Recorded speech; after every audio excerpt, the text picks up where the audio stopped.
pessoas que estão assistindo esse vídeo. Tudo bom? Eu espero muitíssimo que sim. Bom, conteúdo do vídeo, como vocês viram aí no título e na capa deste vídeo, é disponibilizando mais um gravador. Já vou pedir aqui no começo do vídeo pra vocês me desculparem, porque eu não postei vídeo ontem, tá?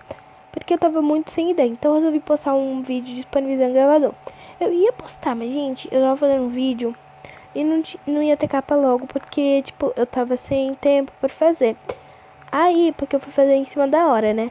O vídeo. Mas aí o vídeo ficou com 20 minutos, né? Então não deu, mas bom. Espero que vocês entendam, tá? Mas bora lá pro conteúdo. Ah, mas antes me sigam no Instagram.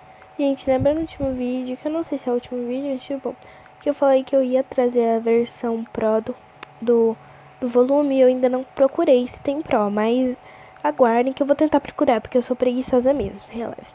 Bom, o nome do Instagram é aqui, @selfdin. É arroba? Acho que sim, gente, é que às vezes eu sou burra mesmo. Bom, eu tô de fone, então se o áudio estiver estranho, tá, releve. Porque eu tô de áudio, de áudio não, porque eu tô de fone, vocês me perguntam. Porque, tipo, eu achei que o fone ia dar uma abafada no ar, porque tá muito calor e não queria desligar o ventilador, aí, né, tudo bom.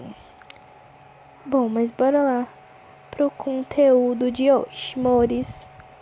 Vocês vão... Eu vou estar deixando o link desse gravador embaixo na descrição, tá bom?